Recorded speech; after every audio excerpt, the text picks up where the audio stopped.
The latest police state moves. Be patriotic or get a fine. Maybe go to jail. And people with crab mentality. The two are sort of connected. Not kidding. Welcome to the Jay Sheldon Show. And welcome to Wednesday. If you are in the U.S., it's just Wednesday morning. Luna Amethyst, hello there. Hi. Good to see you along for the ride here. Haven't seen you in a while. Nice to have you along back again. We got all that coming up tonight. Just some unbelievably ridiculous, stupid, crazy-ass news. Some of it's from Malaysia, but it relates, especially you guys in the U.S., with all that bullcrap from the FBI and Trump and all that other junk that's going on. We don't concentrate a lot on that stuff on this show because there's 1,000 other shows out there that do that. And if you want to see about that stuff, I couldn't encourage you more to go see one of the best places for the truth. I know he is a conservative. He's a Christian conservative, but he is a truthful guy. And he brings the receipts. And I'm talking about Dan Bongino. I'm a big fan. I never miss a show. And you'll find him on Rumble. Just look for Dan Bongino. And I cannot encourage you enough to watch Dan's show every day. It's absolutely phenomenal. You will be educated in ways you cannot imagine. Great show. And I'm a ardent fan. And I never miss a show. Part of my morning routine is listening into a Dan's show. And also part of my morning routine is dealing with this little annoying girl. Miko Update. Yeah, Miko Update. She's great. She finished her dinner all by herself tonight. Yay!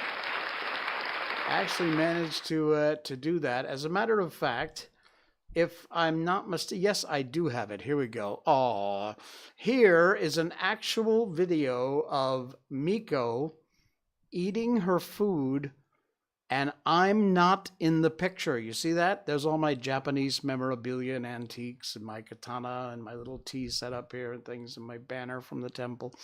And that's her grazing kibbles, and this is her wet food that we give her twice a day. And she's actually eating, and I'm not there feeding her. So yay. Amazing. She can do it. That's our Miko update for tonight. She's doing very well. All right.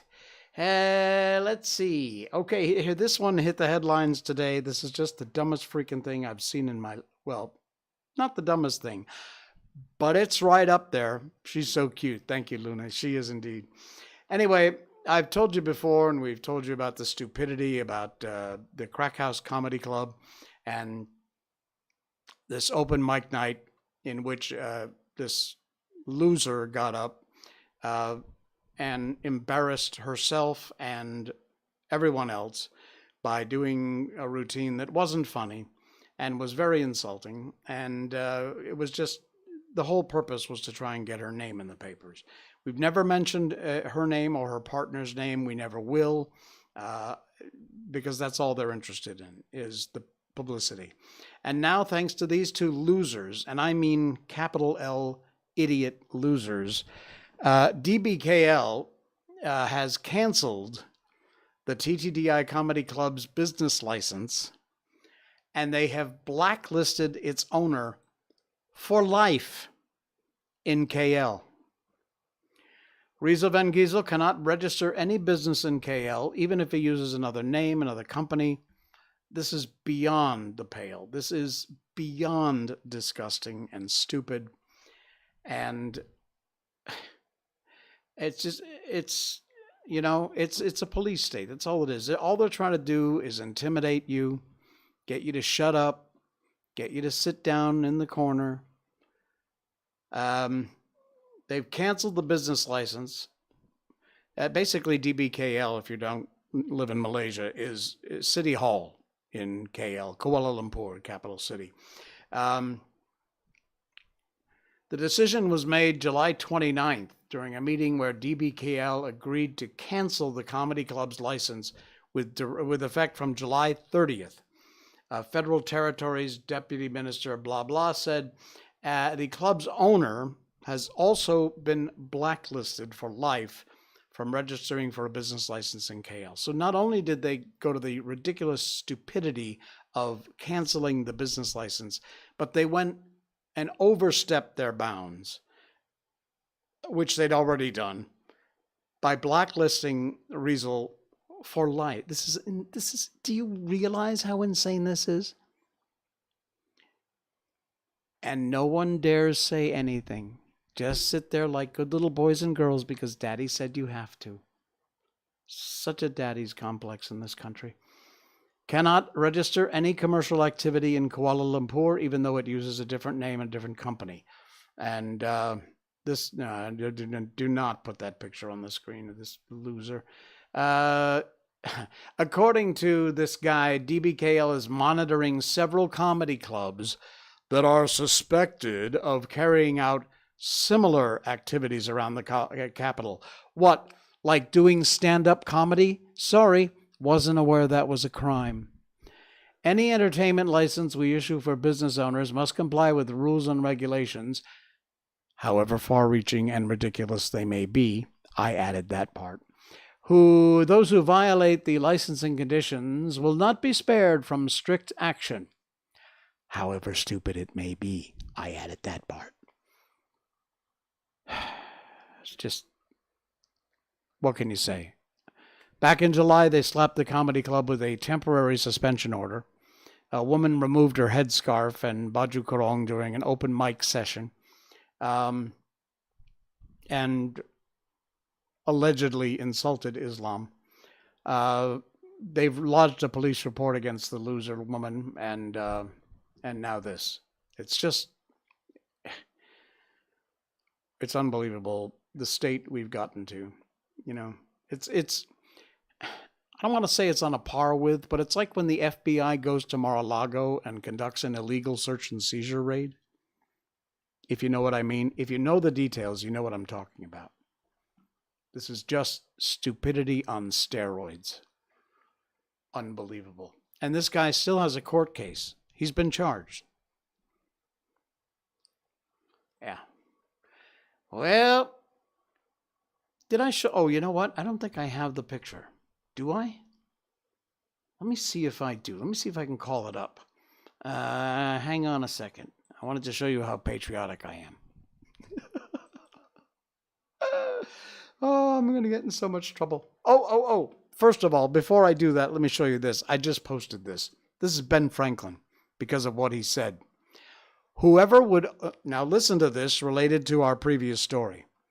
Whoever would overthrow the liberty of a nation must begin by subduing the freeness of speech. Benjamin Franklin. Yeah? Did I tell you? All right. Let's see. Where is it? Here we go. Okay, check this out. This is Istana Sheldon. Well, it's my house, actually. But, yeah, that's the, way up at the top. It's hard to see, but it's actually a big Malaysian flag over here. And hang on, there we go. Okay, right here. This is actually quite a large, but it's way in the background. And then I've got these two flag representational banner things on the front. Yes, that's my Perdana. and that's my house. But anyway, so I've got my house all decked out because this is Merdeka month.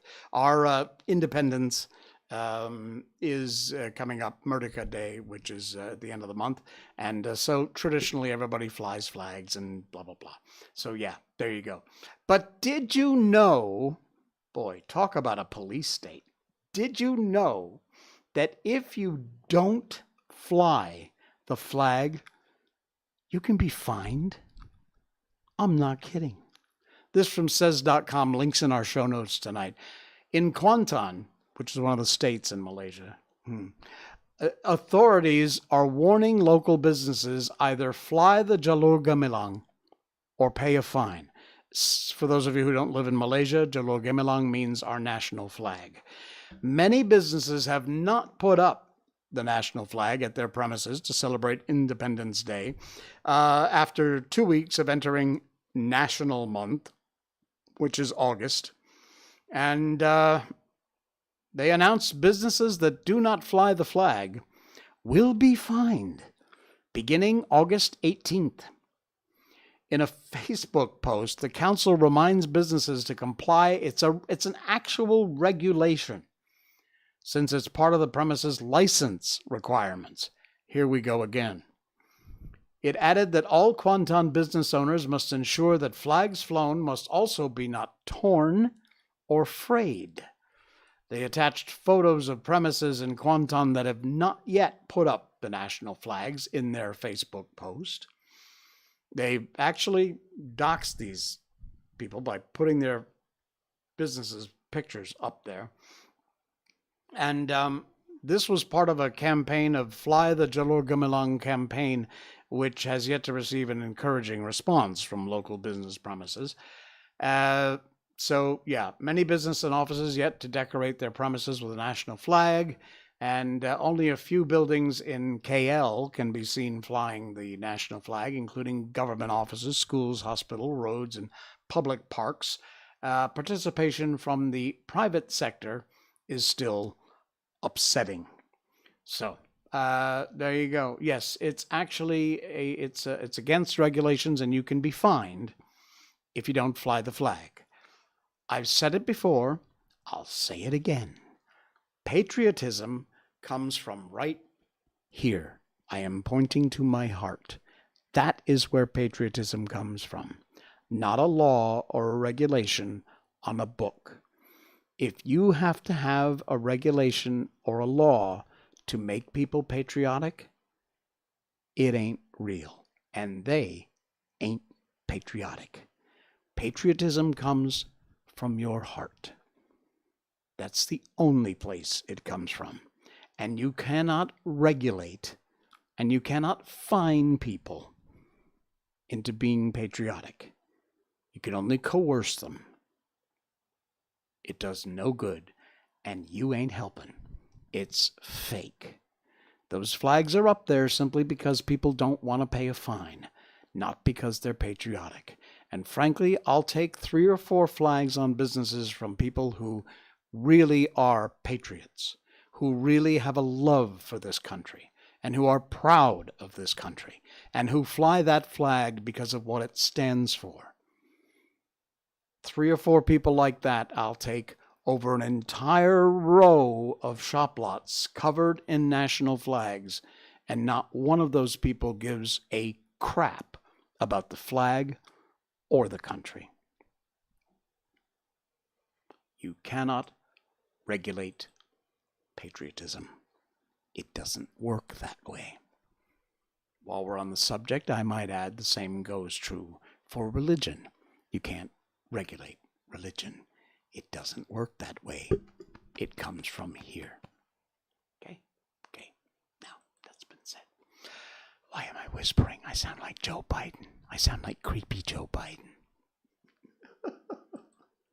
Well, I'll tell you what. We included the word crab in our title tonight, and there's a reason for that. And it kind of relates to what we've been talking about with flags and comedy clubs. And it has to do with a mentality that I think probably relates more to Singaporeans than Malaysians. But it has to do a lot with a lot of different countries' population. It's called crab mentality. Have you ever heard of it before? I had never heard of it until today. I saw this from Facts. Facts by Gruff is a weird site. You click on their links and you get sent to this huge advertising-filled garbage clickbait junk. I put the link in our show notes. It'll take you directly to the picture.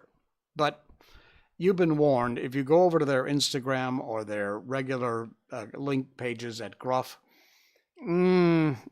trust me, be prepared for an ad fest. What was that? Oh, Sandra Lee has liked the stream. Thank you, Sandra Lee. Good to have you along for the ride. Thanks, Sandra.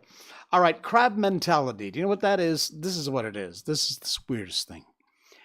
It's a line of thinking which can best be described as, if I can't have it, neither can you. You know what I mean? If I'm not allowed to do something, then you shouldn't be allowed to do it either. If I can't have something, you shouldn't have it either. It's named crab mentality because, and this is true, when a bunch of crabs are trapped in a bucket and one is trying to escape, the others will grab it and pull it back down and not let it escape. Serious as a heart attack. This is absolute science here. It's called crab mentality. And how many of us almost daily run into these kind of people? They exist everywhere, in every country. Apparently, when they were adding all the different types of people, they sprinkled a little too much in Singapore and Malaysia. But crab mentality, if I can't have it, you shouldn't have it either. And crabs trapped in a bucket, one trying to get out, the crabs will actually reach up, grab that escaping crab, and pull him back down into the bucket. If I can't have it, you can't have it either. Man, is that weird or what? It's a fact. It exists, and it's freaky. Oh, man. The stuff we find to put on this show, I swear, you will not find this anywhere else. We don't do a whole lot of controversy. We don't do a whole lot of heavy-duty political crap and all that garbage. Occasionally, like the beginning of today's show. But we do find the weird stuff, and we share that with you, because that's what we do. Did you know you glow? Do I look like I'm glowing? Do I have a certain glow? Yeah, no, I have too many wrinkles to glow. But we do glow. We really do. No, seriously. Humans glow. We just can't see it. The human body emits a visible light known as human bioluminescence. However, it is so dim, our eyes cannot see it. A team of Japanese scientists studied this back in 2009 and found that participants glowed throughout the day, with the brightest spots appearing around the forehead, the neck, and the cheeks in the late afternoon. The dimmest bioluminescence was recorded at night. How strange. This is not a real picture of people's bioluminescence, but you actually have bioluminescence. You know, like glowworms and some of those deep water fish and things. You've seen it on the Nat Geo specials and stuff, or Discovery Channel, where you've got animals that glow. We also glow. It's just that it's so dim you can't see it, but it is there. Another wacky, weird fact for you. I got a ton of them. Telling you.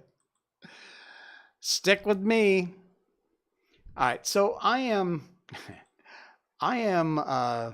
laying in bed last night, and the way our bed is arranged, it's in a corner against a wall. I think it's facing the right way for feng shui. But the aircon is to the side of the bed. And down over the dresser off the foot of the bed is a ceiling fan. That ceiling fan, I just thought of this. And what I thought of it last night, and then this meme comes up in my news feed. The way things work out sometimes, I swear. This is a meme of the guy from the Shawshank Redemption with the line, "I'm tired, boss." And the headline says, "That fan in the corner of my room hasn't been turned off in 3 years." The weirdest thing is that that's exactly the thought I had last night. I know. I'm laying in bed. I got 1,000 other things I could be thinking of. And what am I thinking of? I'm looking down at the ceiling fan spinning and realizing that fan, other than when we had a power outage, has never been turned off. I think once maybe because we cleaned it. I know. But that fan runs 24/7, 365, round the clock, and never shuts off. No big revelation about it. It's still running fine. We've lived in this house for 3, maybe 4 years now. And at least since we've been here, that fan's never stopped, except from a power outage. So, yeah. Can you imagine how tired that fan must be? All right. We got one more, and it's a really cute, weird one, but I thought, what the hell? We'll share it anyway. The song or the poem is actually originally a poem that likely, I'm not sure about Malaysia, but I know in the U.S., at least in my day, moms would often sing it to their children as a bedtime lullaby. It's Twinkle, Twinkle, Little Star. Very few people, I would guess, on the planet don't know Twinkle, Twinkle, Little Star. But all you likely know of it is the first part. There's more. I never knew this until today when I found this. There is a whole short poem that goes along with what we know as Twinkle, Twinkle, Little Star. And I found it, and I thought I would share it with you. The link is in our show notes if you'd like to check it out, maybe share it yourself. It's just a small little picture. Here it is. But take a look. It's a whole poem. Twinkle, twinkle, little star, how I wonder what you are, up above the world so high, like a diamond in the sky. When the blazing sun is gone, when he nothing shines upon, then you show your little light, twinkle, twinkle, all the night. Then the traveler in the dark thanks you for your little spark. He could not tell which way to go if you did not twinkle so. In the dark blue sky you keep, and often through my curtains peep, for you never shut your eye till the sun is in the sky. That's the whole poem of Twinkle, Twinkle, Little Star. I actually do have a memory 60 plus years ago of my mom singing, because there's a melody, twinkle, twinkle, little star, how I wonder what you are, up above the, you've heard it before. You don't need to hear me sing it. Anyway, I honestly can close my eyes and remember my mom singing that to me. Mom, I know you listen to our podcast, so thank you. I love you. Yes, I really do remember you singing that poem to me. All right. It's time to move on to our little book here. Speaking of poetry and books, and we do classic books on this show, if you didn't know that already, in case you maybe just found us. We've done tons of them. They come from the Gutenberg Project, Gutenberg.org. They're all public domain. They're free. You can go over there yourself, Gutenberg.org. Check it out. We just have a chapter and a half or so to go on Sherlock Holmes. We've been reading through the adventures of Sherlock Holmes, a chapter at a time. And when we're done, we'll move on to another book. We've done so many of them. And if you'd like to suggest what book we read next, go to Gutenberg.org. Check out the offerings over there. There's hundreds of them. And send us an email. show@jsheldon.com is our email address. I read and answer all your emails. Show, SHOW, @jsheldon.com. You can make a suggestion for what book you'd like to have us read next. In fact, Sherlock Holmes was suggested by a viewer, and that's why we picked it, because it was cool. We've had several of our books that we've done been suggested by folks. So as we pop up the cover of the book here, we'll pop over to our latest adventure, which is this rather strange bachelor story whose wife, new bride, disappeared the morning of the wedding breakfast. And Lord Robert St. Simon had said he would coming at 4, and just a few minutes after 4, that's exactly where he arrived, at Baker Street. "Lord Robert St. Simon," announced our page boy. Throwing open the door, a gentleman entered with a pleasant, cultured face, high nose, pale, something perhaps of petulance about the mouth, and with a steady, well-opened eye of a man whose pleasant lot it had ever been to command and to be obeyed. His manner was brisk, and yet his general appearance gave an undue impression of age, for he had a slight forward stoop and little bend of the knees as he walked. His hair, too, as he swept off his very curly-brimmed hat, was frizzled around the edges and thin upon the top. As to his dress, it was careful to the verge of foppishness, with high collar, black frock coat, white waistcoat, yellow gloves, patent leather shoes, and light-colored gaiters. He advanced slowly into the room, turned his head from left to right, swinging in his right hand the cord which held his golden eyeglasses. "Good day, Lord St. Simon," said Holmes, rising and bowing. "Pray, take the basket chair. This is my friend and colleague, Dr. Watson. Draw up a little to the fire, and we shall talk this matter over. A most painful matter to me, as you can most readily imagine, Mr. Holmes. I've been cut to the quick. I understand that you have already managed several delicate cases of this sort, sir, so I presume that they were hardly from the same class of society." "No, I am descending. I beg pardon. My latest client was a king. The king of Scandinavia." "What? Had he lost his wife?" "You can understand," said Holmes suavely, "that I extend to the affairs of my other clients the same secrecy which I promised to you in yours." "Of course. Very right, very right. I am sure I beg your pardon. As to my own case, I'm ready to give you any information which may assist you in forming an opinion." "Thank you. I've already learned all that is in the public prints. Nothing more. I presume I may take it as correct, this article, for example, as to the disappearance of the bride?" Lord St. Simon glanced over it. "Yes, it is correct, as far as it goes. But it needs a great deal of supplementing before anyone could offer an opinion. I think I may arrive at my facts most directly by questioning you." "Pray do so." "When did you first meet Miss Hattie Durant?" "In San Francisco, a year ago." "You were traveling in the States?" "Yes." "Did you become engaged then?" "No." "But you were on friendly footing?" "I was amused by her society, and she could see that I was amused." "Her father is very rich?" "He is said to be the richest man on the Pacific slope." "And how did he make his money?" "In mining.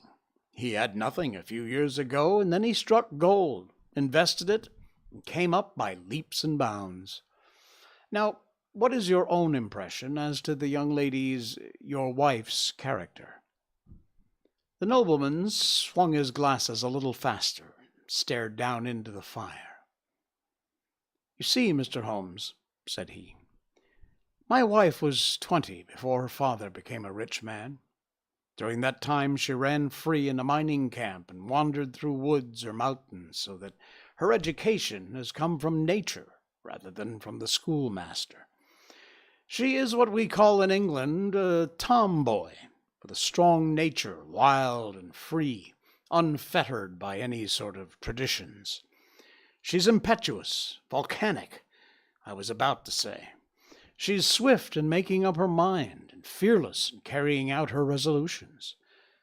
On the other hand, I would not have given her the name which I have the honor to bear," he gave a stately little cough, "had I not thought her to be, at bottom, a noble woman. I believe she is capable of heroic self-sacrifice, and that anything dishonorable would be repugnant to her." Have you her photograph? I brought this with me. He opened a locket and showed us the full face of a lovely woman. It was not a photograph, but an ivory miniature, and the artist had brought out the full effect of the lustrous black hair, large dark eyes, and the exquisite mouth. Holmes gazed long and earnestly at it. Then he closed the locket and handed it back to Lord St. Simon. The young lady came to London, then, and you renewed your acquaintance? Yes, her father brought her over for this last London session. I met her several times, became engaged to her, and have now married her. She brought, I understand, a considerable dowry. A fair dowry, not more than is usual in my family. And this, of course, remains to you, since the marriage is a fait accompli. I really have made no inquiries on the subject. Oh, very naturally not. Did you see Miss Doran on the day before the wedding? Yes. Was she in good spirits? Never better. She kept talking of what we should do in our future lives. Indeed. That is very interesting. And on the morning of the wedding?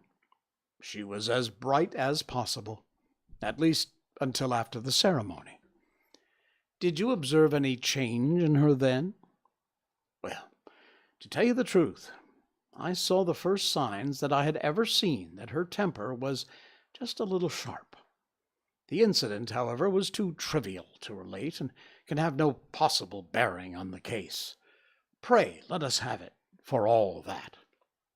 Oh, it's childish.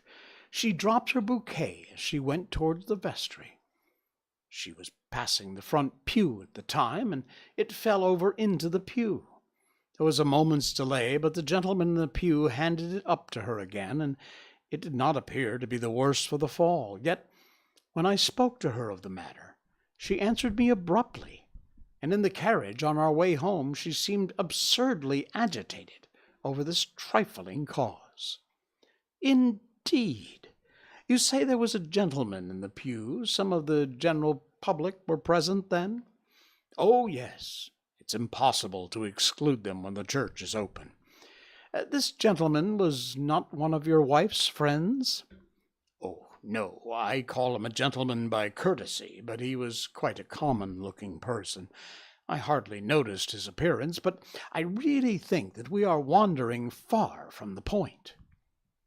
Lady St. Simon then returned to the wedding in a less cheerful frame of mind than she'd gone to it. What did she do on re-entering her father's house? I saw her in conversation with the maid. And who is her maid? Alice is her name. She's an American. Came from California with her. A confidential servant? A little too much so. It seemed to me that her mistress allowed her to take great liberties. Still, of course, in America they look upon these things in a different way. And how long did she speak to this Alice? Oh, only a few minutes. I had something else to think of. You didn't overhear what they said? Lady St. Simon said something about jumping a claim. She was accustomed to the use of slang of this kind. I have no idea what she meant.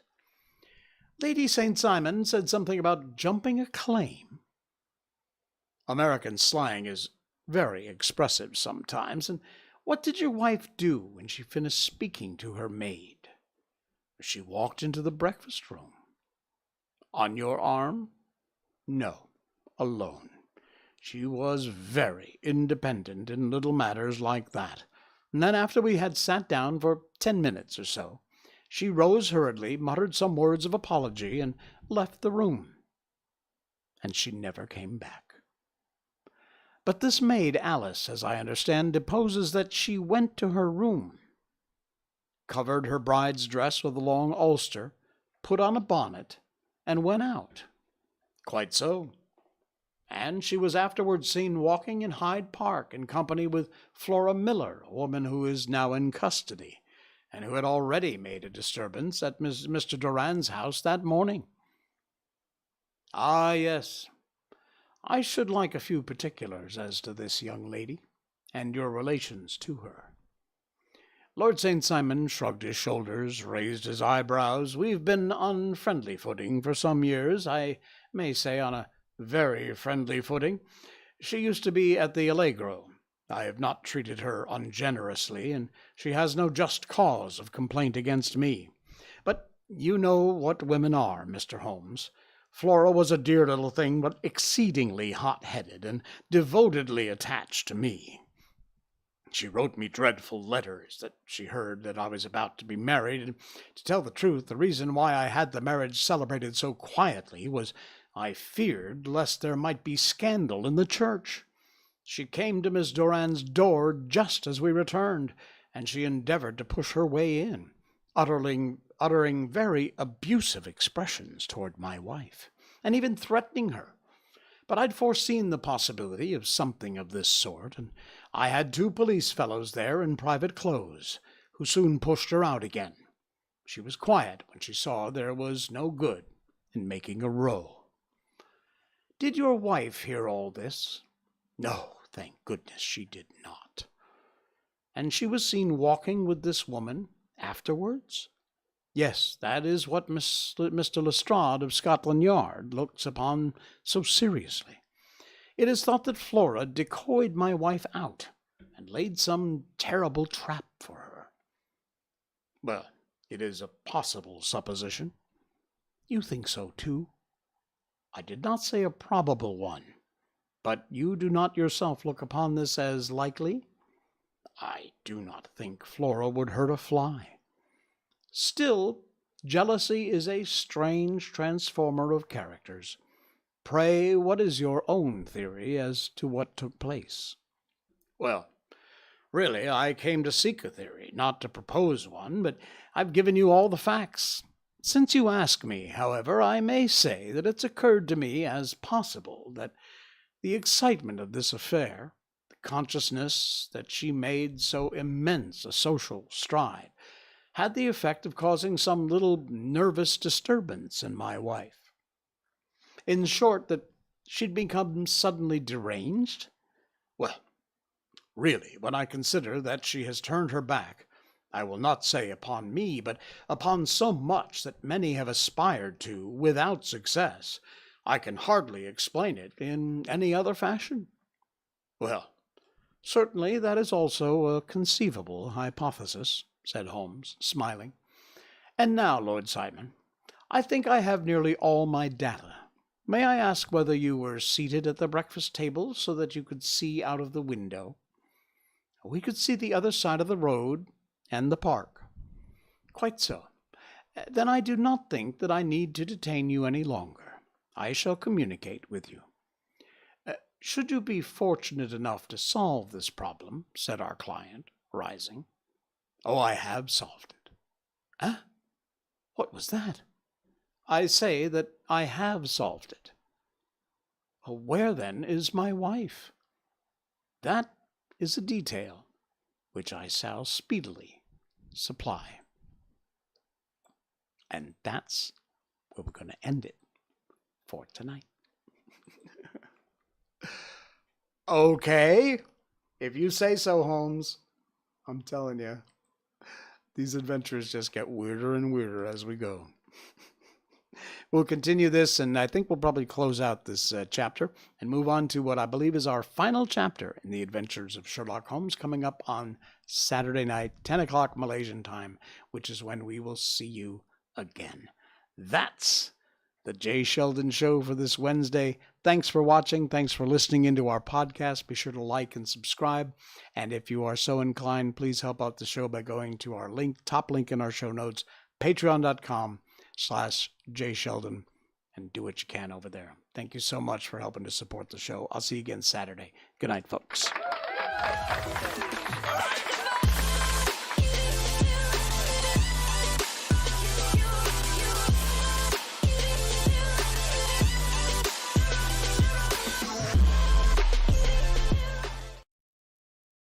Snort.